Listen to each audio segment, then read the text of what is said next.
All right, guys, we are here on our next episode, and I'm so glad to have Deb Barnett with us today. I'm so excited. And you know what? We met like a year ago through some challenges online, trainings and stuff like that. And you know what? We just saw just some brightness and shining light in Deb, and then we found out later on why, because she's a champion.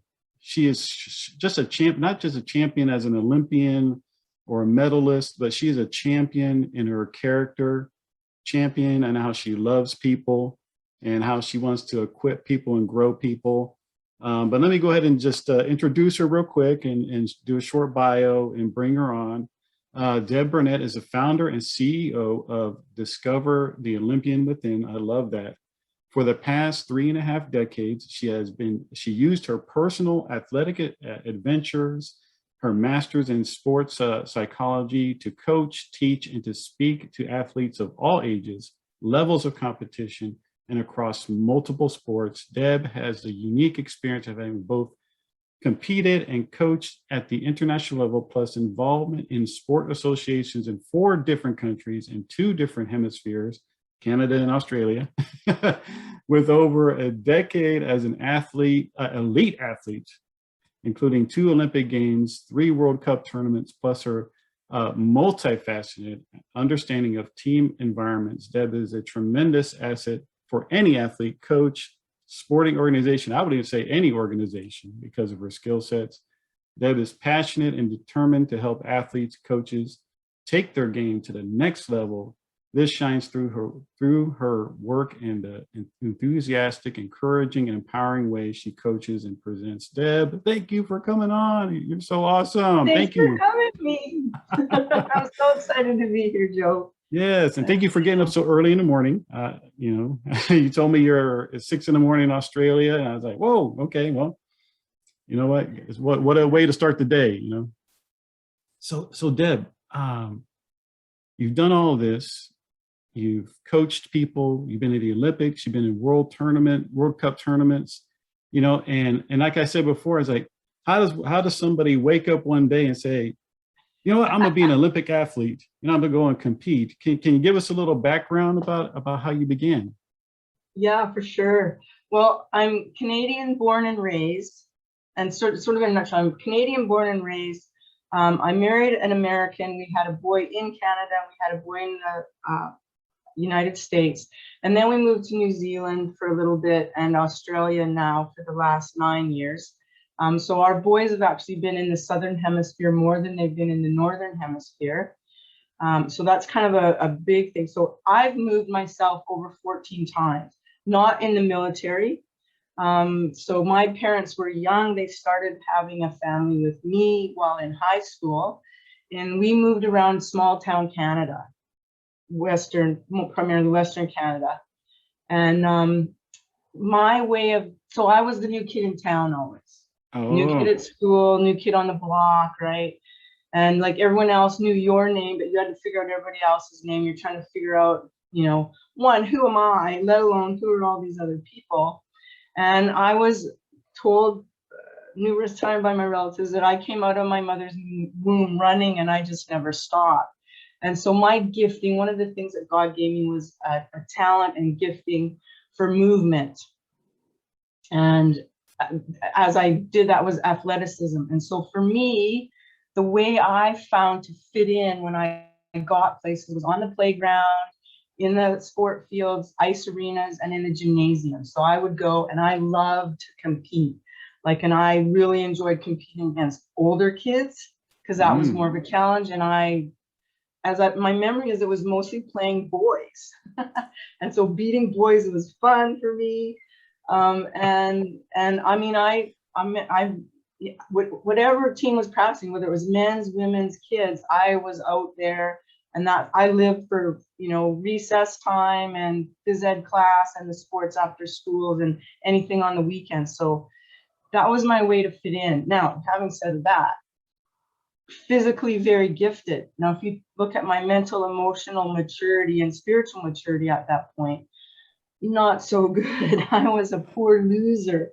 And so I, hot-tempered, called kids names, especially if I couldn't remember their real name. It's all these behaviors that as a mom, I prayed my kids, oh, don't behave that way. And luckily, partly because of my training and the growth that I went through, they are much better out on the sports field than I was at that particular age. So lucky for me, there's kind of two things that happened. So right around grade 6, we moved again to a community. So I'm that little bit older. There's still this struggle. I'm still doing it on the sport field and at the playground. And there's this, something happens at school, and it was always, I don't know if you had this frame, but I'll meet you at the bike racks after school. Everyone would gather and there'd be this fight, right? So at grade 6, I still had one of those, embarrassing life moment. But again, just that little bit older. And there was one kid, Patty Koss, came up to me in class and said, or before at the start of the school year, and she said, "Are you Deb Covey?" And I was kind of like, no, because as a new kid, I thought, why is she saying that? And she goes, "Oh, I just thought she might need a friend." And I just melted, because that's the first time anyone, when I'd moved, had sort of come. And again, grade 6, you're starting to be a little bit more mature, hopefully. And so I was like, okay. I went, actually, I am, and I do want a friend. And so so at that time, I started to get friends a bit better, that it wasn't just around sport. And there was also teachers who saw the potential in me, like my phys ed teacher primarily, but who saw the potential in me beyond the bad behavior, saw the physical gifts, and kind of went, we're going to challenge this kid. So at school, it became not about me competing against other kids, which is what it had been all about, right? It became about competing against myself. And then in 1976, Summer Olympic Games are being televised on TV, and Canada is the host country. And so I'm now 13, so I'm a little bit older, going on 14. And I'm watching, for 2 weeks, I'm watching all this. And there's these athletes competing in sports I didn't even know were sports. And all these countries, and some are poor, some aren't even wearing shoes. And you're hearing about their training, how they go about training. And I'm just watching them compete. And there's this camaraderie at the same time, but they're pushing each other to be the best.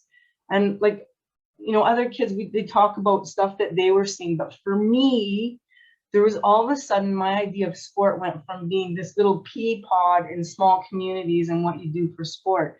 And it became that there's sport in the world, and that you can do it at this really high level. And for me, one day, my dad said, I got up off the couch and I went, I'm going to be Olympian. And he kind of looked at me and went, okay, and it's not like we really talked about it. But all of a sudden, when I got to school, I listened to the coaches and the teachers in a different way. And when they brought new skills in, I remember our volleyball coach came back, and he got done education over to learn more about how to coach. And he came back and showed us imagery. And that opened up this other side of my training. So not just the physical part of it, which I loved and did and excelled at, but there was this now psychological, mental, emotional part of it. And I was just like, wow. And I just took that and ran on my own with that for a while.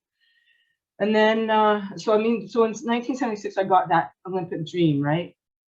Now, no idea what sport, but just kind of I played everything. I was good at everything that I played. Got to a few sports at provincial level in Canada with high school teams, went to uni, played volleyball because that's where I'd been most successful with my little hometown, right?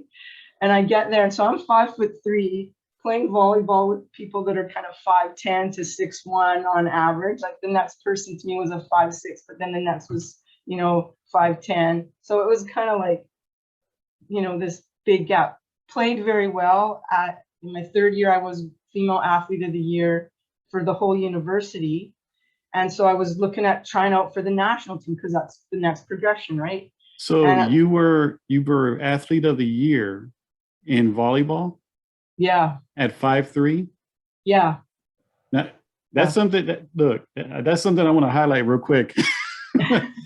Because look, I mean, we've seen it, you and I have seen that before. People think a limitation or a perceived limitation, because you would think volleyball, you got to be good height, you got to have arm reach and everything else like that to be a good volleyball player. But you were 5'3", you noted that there were people that were way higher than you, but you were still athlete of the year. You know, so I want people to get that teachable moment right there real quick, because to me, that's a big deal. Just like Spud Webb, you know, Yeah. he was one of the shortest guys in basketball, but he was a champion. No one can stop him. So you're kind of the Spud Webb of the volleyball. So, but I'm sorry. Yeah, go ahead. I want to make sure. And so the other teachable moment with that is, okay, so as you know, if you go, oh, volleyball, how far are you going to go? And so I got to the point where I'd done really well at university level, and now to make the next jump. And so at the junior national team trials, and partly my volleyball coach knew me and knew my dreams. And so the talk that she had with the national team coach was, they came out and they go, like, we put you on this team because you're talented enough, but your role would be as a back row specialist. Your character qualities are such that you would be captain, probably because of your leadership, but we're questioning your ability to play that role. We don't think you'd be happy. You've got the heart of an Olympian in you. And so for you to sit on the bench, to come in as a role player, and you would do the job, you have the capabilities to be that back row specialist. And at the time, this is what I heard. My volleyball coach, I don't want you anymore. Like, you need to go pick another sport, right? Because I'm like, I still had a couple years of eligibility to play volleyball. And so I'm thinking, what? And, you know, so you go away and you think about it for a little bit.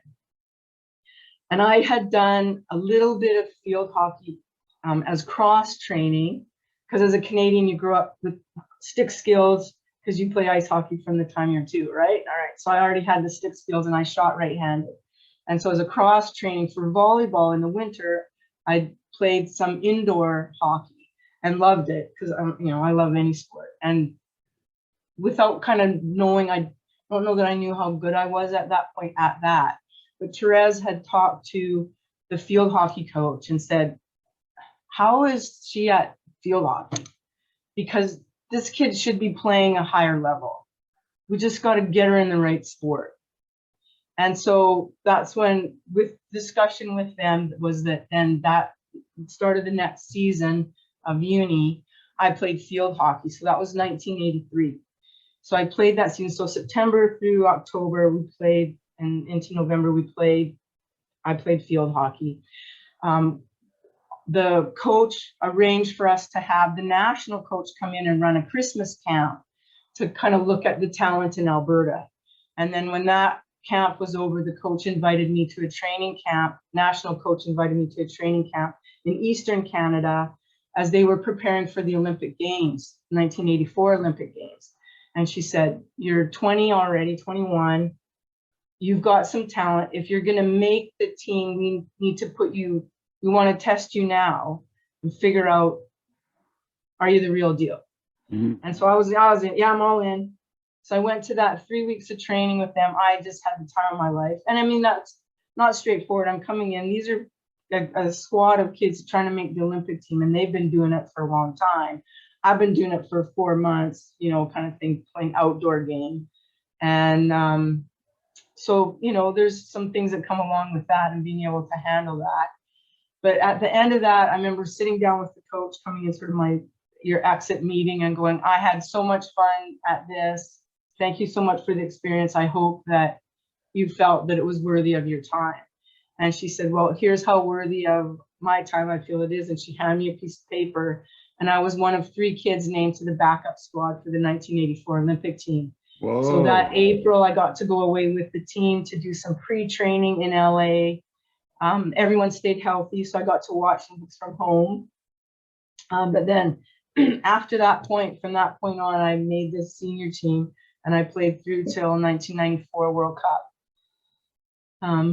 So the dream started, kind of an Olympic dream, in 1976, became a reality in 1988 when I stepped on the field in Seoul, Korea. And then again in 1992 when I got to go for Barcelona. So that's super awesome. And it was, you know, because of mentors who saw beyond the bad behaviors in the early days, and that started to give me mental and emotional skills that I could train alongside my physical skills.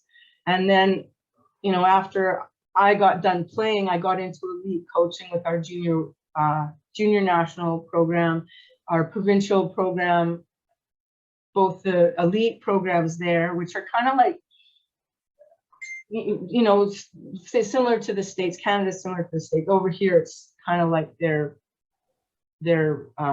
state programs in terms of level. So elitist level as you could be in Canada.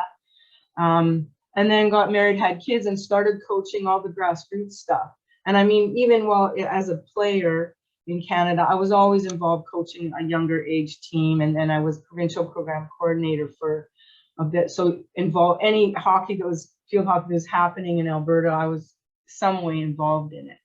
Mm-hmm. And so while the physical part of my game has definitely taken a change, the thing that's so nice about the mental, emotional, spiritual skills, and I call it MESS, MESS, right? Mental, emotional, spiritual skills, is that you keep training those, and those can get better, and those can impact not just like my sporting life, but how I come into marriage, how I did parenting, how I do friendship, when I'm at work, like how am I with my boss or colleagues, and now with this, you know, my Discover the Olympian Within, how am I moving forward with that? And so it's about this MESS package and taking that to more people.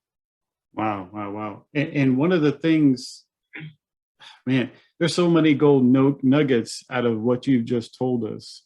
And I love the points that you put in your story about how it was important for mentors and coaches along the way that, yeah, you had raw talent. You loved being out there, being competitive. But one of the things that I got out of what you're telling us is that competitiveness is good. Having the energy and the vigor to compete is good. But if you don't have some mentors or coaches to refine you, to point you in the right direction, because you said multiple times, like, look, this girl has a lot of energy. She has a lot of talent, but we need to find what sport it is that she can gauge and refine all her energies into a certain sport to excel in. And sometimes there's a lot of people out there that have a lot of talent, right? Oh, they're so like many. Brimming with talent, ideas and things to do, but they don't get a coach or a mentor to help refine them. And like you said, you were going, yeah, any sport, yeah, you were doing anything. You loved sports, but until you found somebody to say, look, man, you're actually good over here, then you went action and you went to the Olympics, you went to the World Cup tournaments and competed against the elites and overcame. And do you think personally, would you have gotten there if you just did it on your own? Oh, there's no way.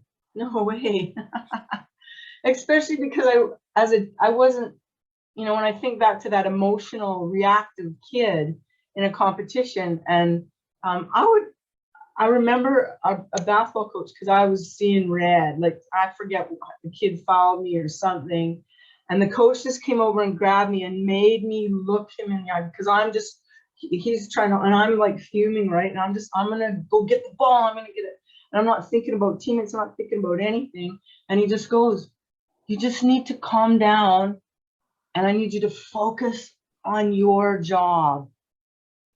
And I'm kind of thinking, but, you know, and it was so easy for me to go off on those tangents, and so I'm not a great teammate. I'm not coachable. And if you're not those things, you're not going to go to the elite level, because you don't, and in some ways people hear my story and go, whoa, you only played, you know, 4 or 5 months of outdoor hockey, and then you made the you know, backup squad to the Olympic team, and you kind of, but I had all this other prep before that in other sports. So my athletic ability had been trained, and like, you know, how to do weights and how to do speed training, and, you know, and my determination to do technical skill training. And like I said, at that point, I listened to the coaches, and when they said, do this, this, and this, I picked up all those cues. Like I was good at that. Like I was a student at that, right? But it's then taking the emotional skills. And as you watch now with the current Olympics that are going on, and these athletes have been through so much, some of them would not be here because they were, a year ago, they weren't ready. Some of them were ready a year ago and they've hung on, and it's maybe just a bit too much. And then the pressure of trying to do it through COVID has just played a whole different chaos on everyone involved, right? And so you see now more than any other Olympics, more talk about mental health, right? And sport has always been a world that's talked about the mental part of their game. And athletes have talked about, I've been seeing this for years, this me standing on the podium, I've imagined that for years, and getting into the tough situation, being the player that's counted on to take the last shot. I've been living that in my mind over and over, and in my practices and preparing for that. And when you look at some of the gold medals, like there's a Levecki, the swimmer, got beat by the Aussie girl, right? You know, and then like the top, she's been preparing 5 years. The Aussie girl's been preparing 5 years.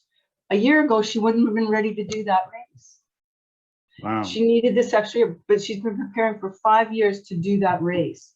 Her coach has said, and I mean, you see the admiration for both of them when you see the interviews that they do together. And I think his reaction to her win has gone viral.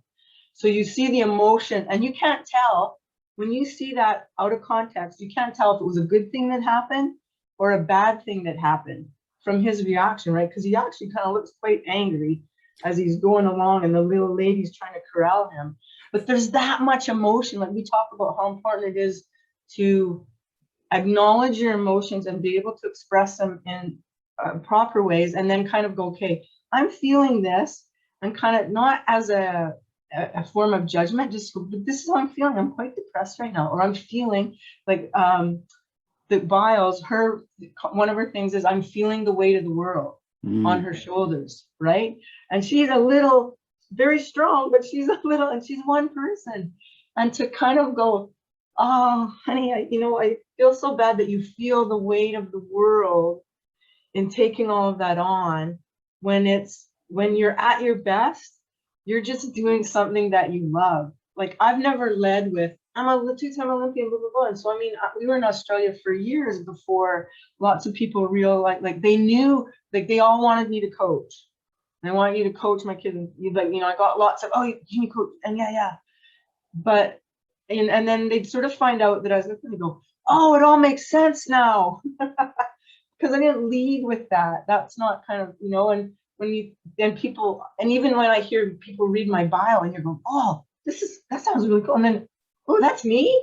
There's this party that goes, whoa, I didn't even know I did all that stuff, in a way, because you're kind of, for me, I was doing it because I loved it. And I had some opportunities in individual events, but I loved the team stuff and trying to work together as a team to do it. Right. And as an individual athlete, you still have a team. Like you look at the swimmers, they have their individual event, but they've got their teammates that swim other events. Some swim the same events, and they've got coach.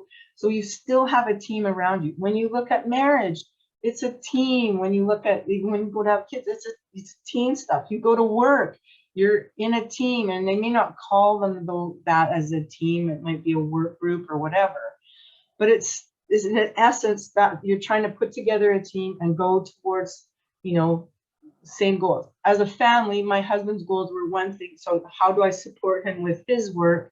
How do we get our kids going after the things that are best for them? What's the bent that God has them on? But it's all, without a team, you don't go anywhere. And the other thing is, we're not always good at being truthful with ourselves. And when you think as an athlete, part of that is you push through physical pain to get yourself to the next level. In some ways, that's how your body muscles grow and get stronger and faster. But sometimes you get injured and you still try to push through the pain, and you trick your brain, your body into thinking you're okay and you're good enough to perform. And you do stuff, and decades later, you kind of go, maybe that wasn't the smartest way to do it, because now I got this limp or something, you know. But, and same when you're competing someone, well, I'm better than them, right? And or I'm not as tired as they are, or I'm going to get them this time. And so, and some of that, you need to have that. You need to kind of be able to back yourself in certain situations, but you need to also be able to do it in a healthy way. And you need to read the accurate way. It's like, so for me in the beginning, I didn't read, I'd be playing as a 12-year-old playing a 14-year-old boy. And I get mad when I lose and be a really poor loser about it, right? And for myself, it wasn't unless an adult came in and kind of sat me down, like, what is going on here? Like, why are you doing what you're doing? Because that's really poor behavior. So there's that side. But then going, do you realize he's this tall and this strong and this fast, whatever? And actually, you made him work really hard. Like, be realistic here. You didn't beat him today, but you know what? Even when 2 years from now, when he's 16, you're 14, you'll probably beat him. But you just need that growth, and like, you know, you need to control your emotion here. And when he starts to get some of that, don't lose it, you know, keep composed. And, you know, and so without someone pointing that out, I would have probably stayed this angry little rocket pocket. How much do you think that character development plays a role in being an Olympian at Olympic level like you were? I think it's the foundation. And partly because to be a successful, for me, the way I've learned to describe successful, it's not just about your sporting career. Because one of the things I faced at 34 years old or whatever it was, right, is retirement. And I'm thinking I was young. And at that point, I was an older athlete, you know, whereas lots of teammates are 25, 26 when they're retiring. And lots of athletes are that age. And you kind of, not that you're being told you're washed up, like some people are, they're saying you're not good enough now. And you're being told that, you know, some 20 something that you're done, right? Not your choice. Or you get a horrific injury and that cuts your career short, right? Or, you know, something happens for whatever reason, you have to get out of sport. I got to choose my retirement. And even though I got to choose it, you've identified as an athlete for so long and in such an intense way that all of a sudden it's like, I still got a lot of life to live. And if I don't have good character moving forward, right, that's not a good thing. The other thing is that, again, because there's so much life to live, that if I can only get my identity from having been an athlete, you're in big trouble. And that's where you see a lot of trouble with, especially pro athletes that get a lot of money, their lifestyle totally changes. And then all of a sudden, you know, it comes to an end and they don't handle the retirement well. And there's so many stories about that, and they go bankrupt and marriages fall apart and they don't get on track. There's, you know, different kinds of addictions. And so it's about, and where we were really fortunate, we had Harold Minden as our sports psychologist, our team psychologist, and he worked with other teams as well with the Canadian program. But his message to us was, and this is God's message to us, you are good enough. You're a gold medal just the way you are. So this next game that you go to play, it's just another game. Now, it's also the most important game you've ever played in your life, but it is just another game. And whether you get the gold medal or not, you're still the same person and you're still worthy. You're still valuable and you are important. And if you can't get to that point, there's always going to be an angst and a hurt as you try to move forward. And then you're trying to fill that hole with something else as you move forward. And at this point, there tends to be a lot of dysfunction with people trying to fill that hole with the wrong things. If you can develop your character along the way as you go, you set yourself up to be successful in life. And we're really here to live life fully. We're here to love more. So start by loving ourselves, because that's how we can love others better. It's to lead ourselves better so that we can also lead others better and be led by other people better as well. Because if we learn some of the leadership things, we're okay with others leading us. We're okay to say, I need help in this area. Like, I'm trying to build a website. I quickly discovered I could not do that on my own. Now, given COVID and everything else, I have to make some money so I can pay someone to do that. But I know that is not in my ability. And that's, again, where we need coaches. And with sport, it's like a pressure cooker, right? Because you condense, there's this intensity about being involved in sport where you can learn. And for ages, we've been saying sport is a great place to develop character, because it's its own, you can put all these life things that you need to do, whether it's in family or work or your recreation, and you can get it in this sport environment, and it's a little bit of a pressure cooker, and you get the opportunity to learn those things, and people expect it to get that. That's what's going to happen in sport a little bit. You're going to lose sometimes, you're going to win sometimes. We're going to make you work hard, and you're going to hurt sometimes, and sometimes you're going to be the go-to person, and sometimes you're not. And so there's this really great opportunity to learn those character things. And when you look at the character, it's about how truthful are we being with what are the best qualities to have. And for me, one of the ones I think one was resilience and integrity, and partly that if we don't have integrity, and by that I simply mean that I'm going to say what I'm going to do, and then I do it. Because so many people have good intentions, and I know I have good intentions. Like, sometimes I don't get to see my sons as often, and so I'm kind of like, I'm gonna write them a note today and just tell them how much I respect them as the young men they're going into, blah, blah, blah. And then the day gets busy and I don't do it. And then it goes a few more days.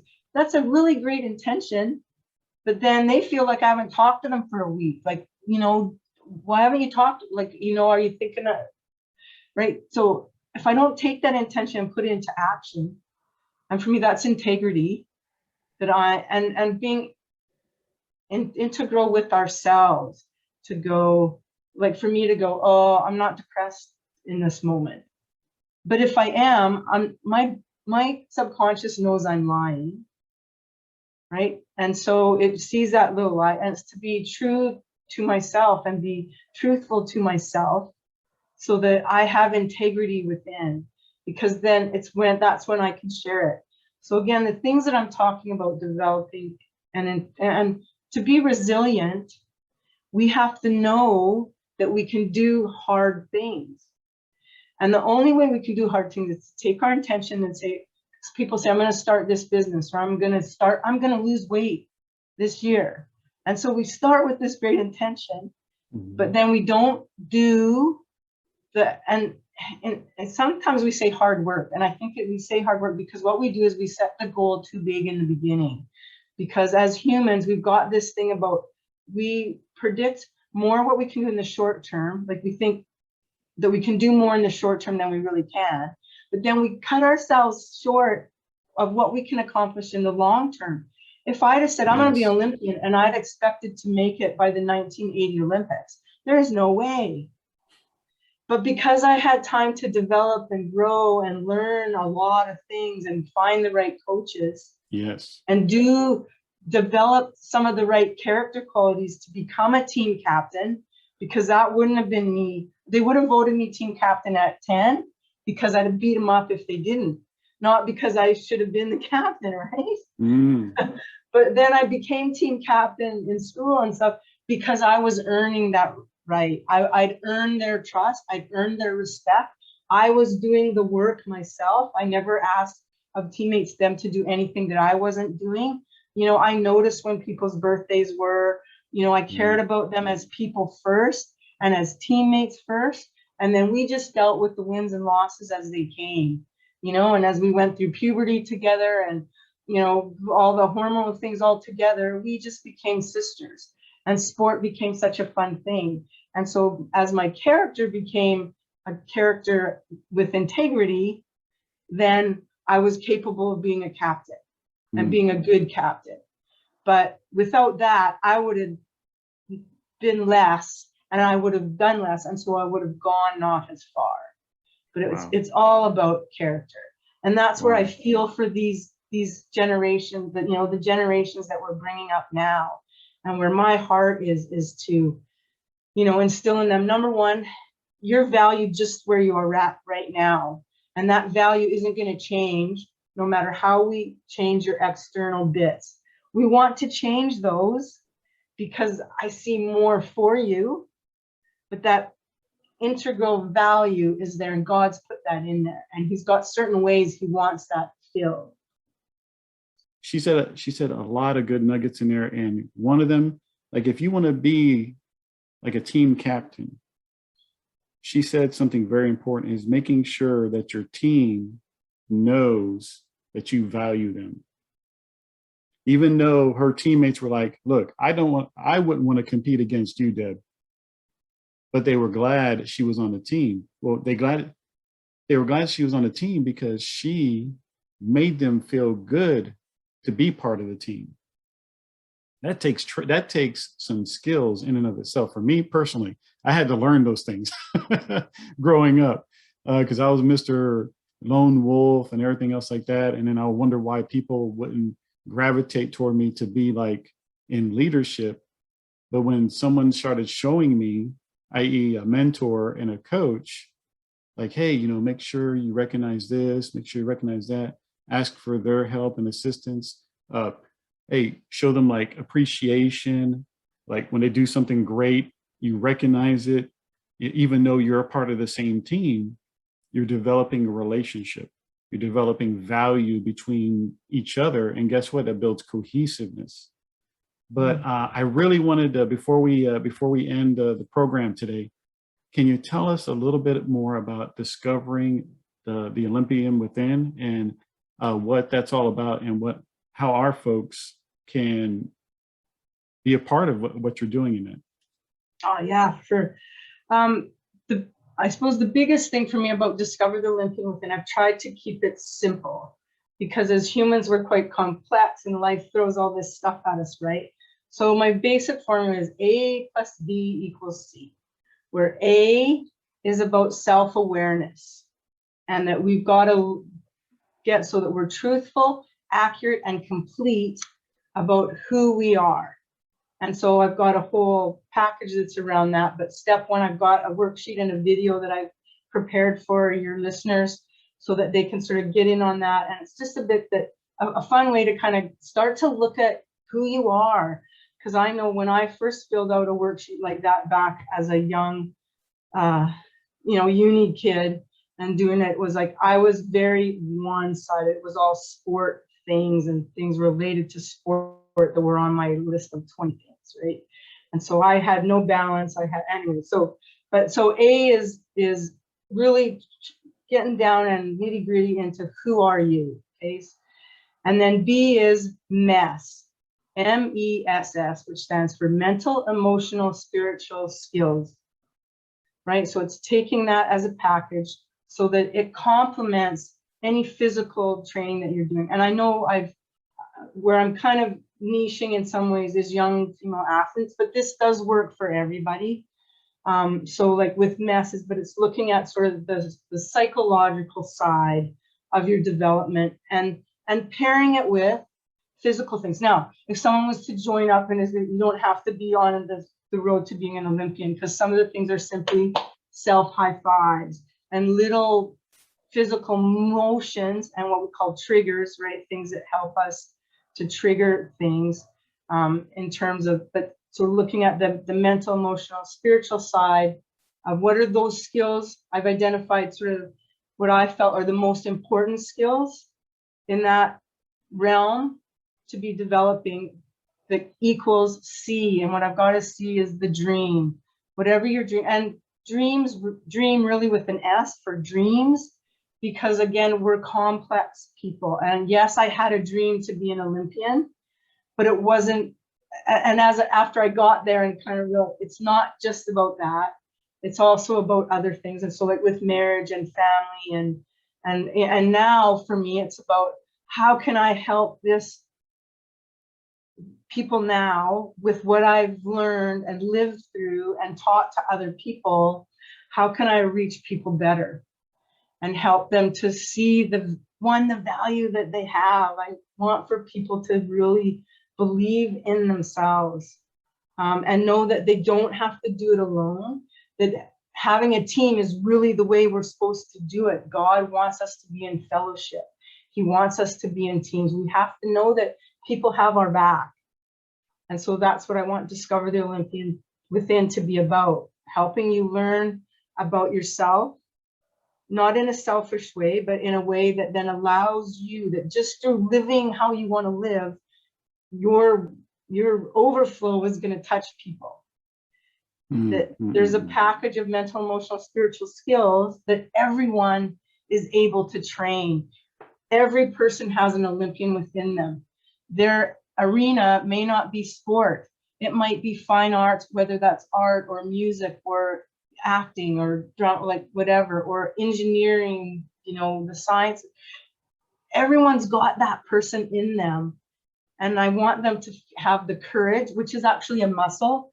Courage is just like a bicep. You've got to train it. You've got to train courage. You've got to train resilience.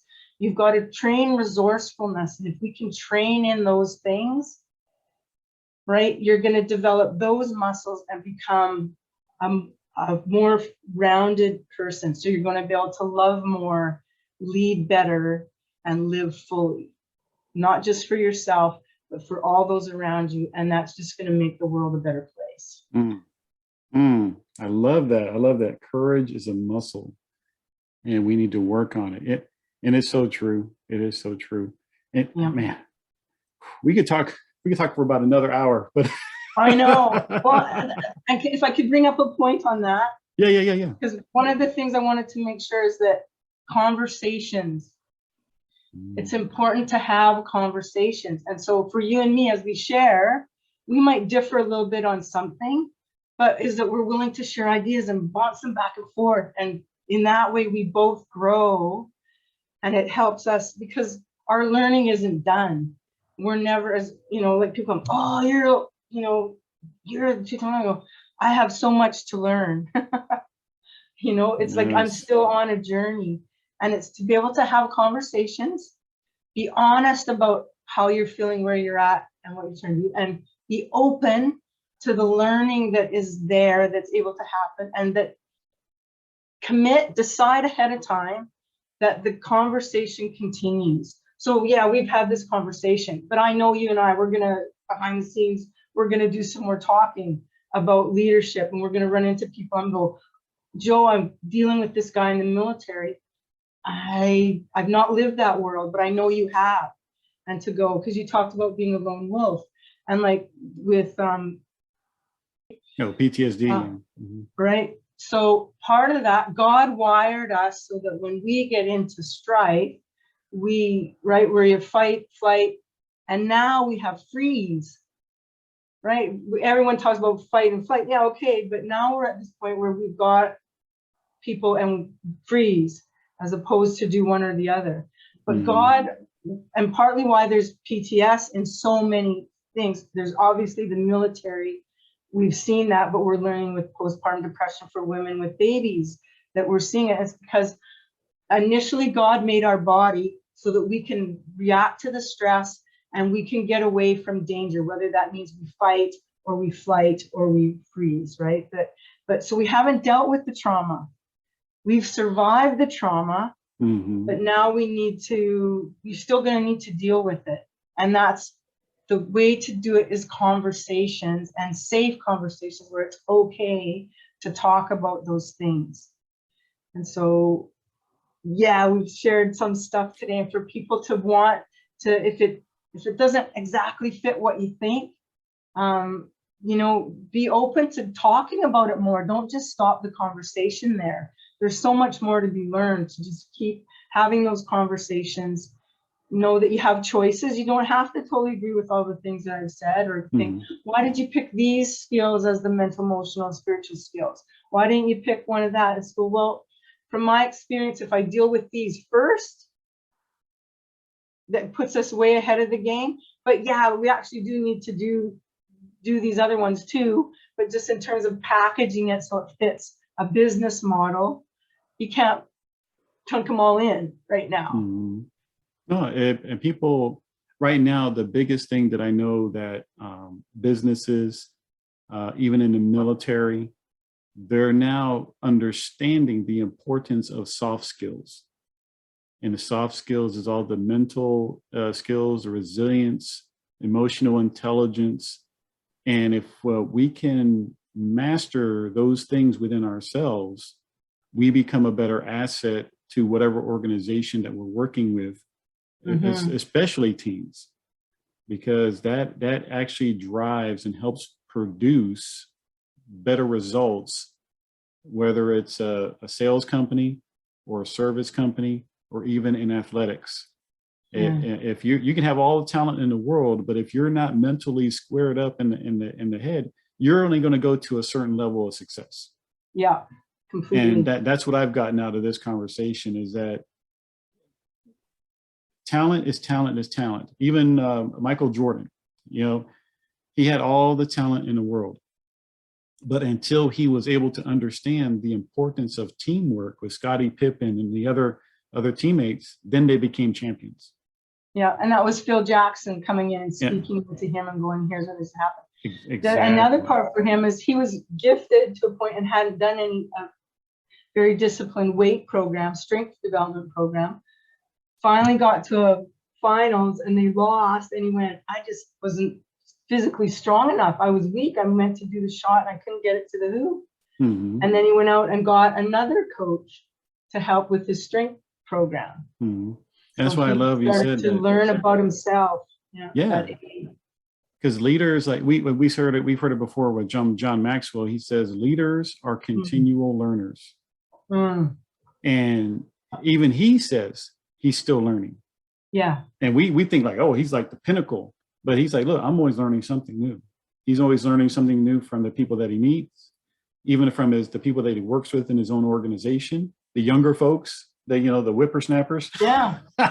Well, with his podcast, like you listen to the people he starts to bring in, as people hadn't met yet, but he read their book and he went, whoa, I need to learn more from this person. And I'm saying most respectful way of saying this, like he's older now. So he's one of the older, he's still very, very active and still leading and doing things.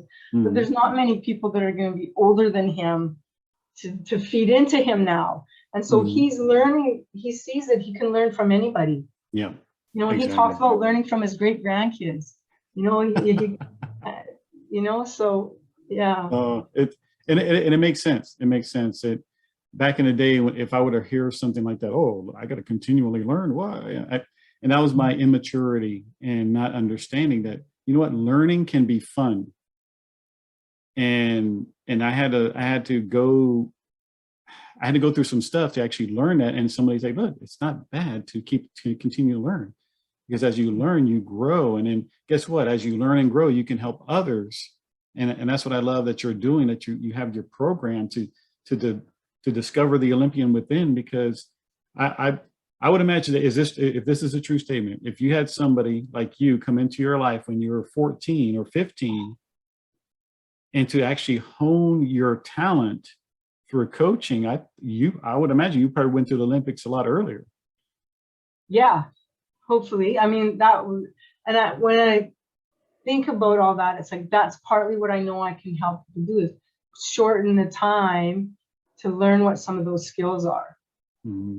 Because you try stuff as an athlete, but a lot of it's not on purpose, and you don't kind of realize what it is that you're doing. Like, you watch athletes on TV, so you see the basketball guy, they bounce it so many times, deep breath, and then they do the shot. So they're using a breathing technique. Like, so I tried that, not thinking I'm doing this technique because, you know, you're just mimicking what you see the high level people do. And you hope you pick the right behavior that's going to move you on, because you see some that aren't the right behavior.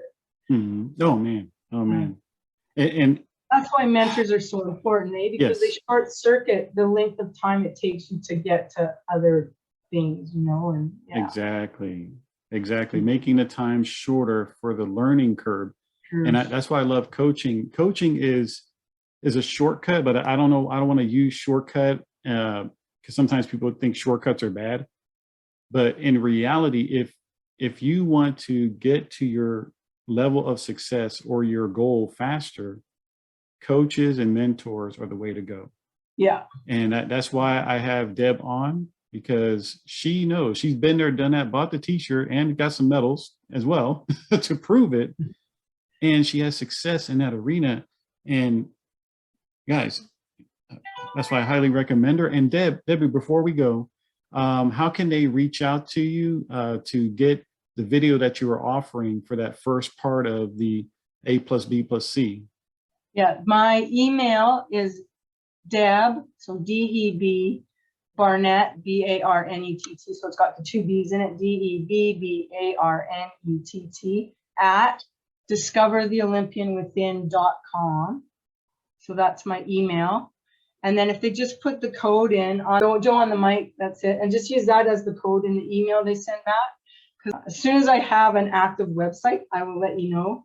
But in the short term, we can do that. They just send me an email.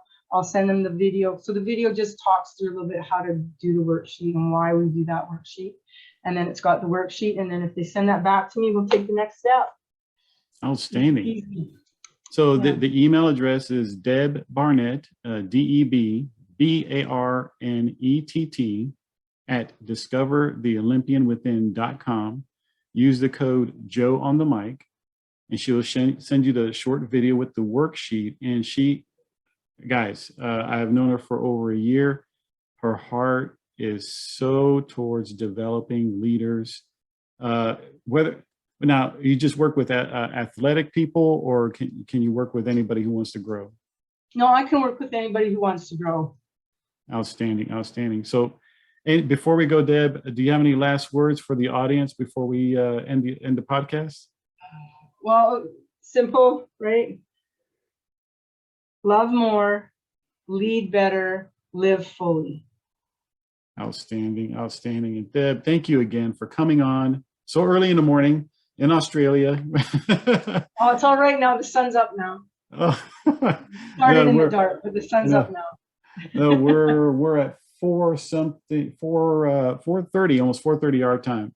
Yeah. So we're ending our day. And thank you so much for coming on and blessing us with your time. And you know what? I'm looking forward to seeing what you're going to be doing with the Discover the Olympian Within, and how, look, she's already helped so many people. She's blessed us as well with her just winning attitude, her courageous spirit, the character that she has, you know, and beyond just being an Olympian, just being the character that she is. And I know if any of you guys go to her for coaching, go to her for mentoring, you're going to be tremendously blessed and come out with a championship attitude on the other end. So again, thank you, Deb, for coming on. Thank you, Joe. Appreciate you so much. You guys have a blessed day. And like I always tell you guys, have a positive expectation of God's goodness in your life each and every day. God bless, guys. Yes.